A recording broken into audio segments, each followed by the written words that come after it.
So a few of us have returned back to work after some time off over Christmas and New Year and are looking at emails and screens, and we're just like, oh, the neck's probably feeling a bit tight. I have two things for you to practice. So if you're having trouble turning your head to the right, so if your right side feels really tight and you just can't really get there, it just feels a bit cranky, try not to force it. You don't want to really force turning the head. So try a couple of things. This is one.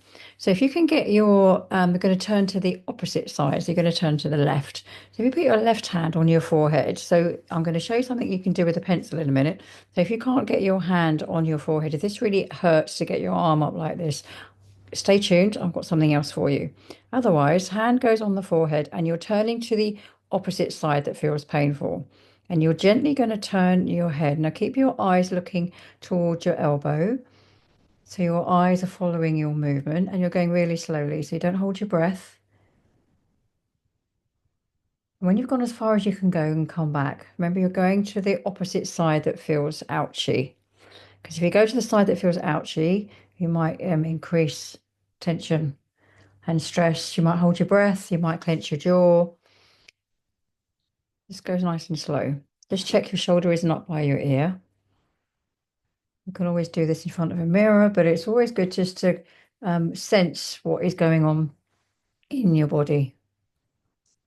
So 3 repetitions could do it, maybe 5 repetitions if it doesn't feel like your shoulder's up by your ear. Less is more. Now then, see what happens when you turn your head to the right. Does it feel a little bit easier? And then try and go to the right with your hand on your head. Okay, this is the ouchy, cranky side. Obviously, the other way around. If it was your left side that felt ouchy, you'd go to your right side first. Now, don't force it. You might only be able to do 1 repetition. It's better to do 1 rep really well than to think you must do 5, because Mel said, than if you did 5 really badly. If you're going to do 5 like this, it's not going to improve anything. You're just reinforcing that movement pattern, which is already set in your brain, in your nervous system. And that will be like, this is your pattern, habitual pattern. We're trying to rub out the habitual pattern and rewrite the story so your nervous system feels safe for you to turn because you've gone to the opposite side first. Feels quite happy to do that, and then you're going to go to the other side. Okay, so if you're not quite happy with putting your hand up here, get yourself a pencil or something like that, or a pen, or you could just even use your thumb. I'm just going to use this to make sure you can see what I'm doing. And now hold your arm out in front of you, not too straight. You've got a little bend in your elbow, and you're going to look at the tip of your pen or your pencil. Now, if you keep your head still, let your eyes follow your pencil or your pen as far out that it will go without you forcing it. So don't hold your breath. As soon as you start to feel that you're struggling or it feels like it's too much of an effort, you've gone too far. It's not how far you're going, it's how much ease and softness you can keep in your face and in your body. So you're not holding your breath and you're not clenching your jaw. So if your head keeps turning, you can put your thumb on your sternum and your finger on your chin to make sure that you're staying in line with your head and it's just your eyes that are going. So if it's your right side that feels a bit cranky on the neck, go to your left eye first.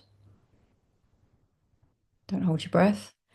And you might find that each time you do a repetition, you might be able to go a little bit further. And again, it's not about how far you're going, it's how soft you can keep everything here. And then you can go to the other side and see what it's like on the other side, on your cranky side.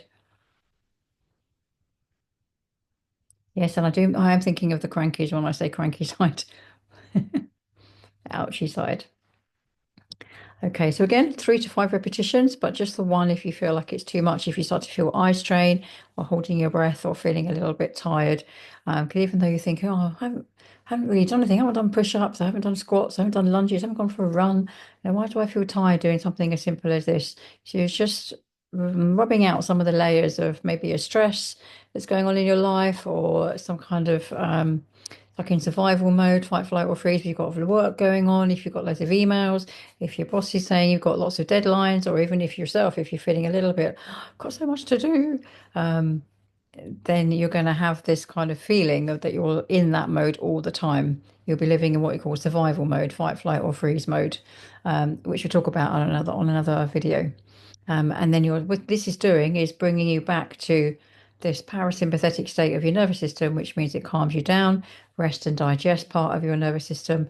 And then you might yawn and find that you might want to go for a nap, or you might feel thirsty. You start to listen to your cues from your body that it might need a rest or it might need something to drink. Now, following on from that, you can then start to let your head follow as well, head and eyes together, but nice and slowly.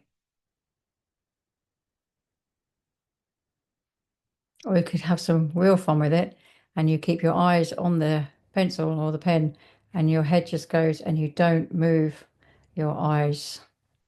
I quite like that one. And I remember the first time I did this, I could feel all the crunching going on and the creaking going on at the top of my neck. So if you hear that, don't be worried.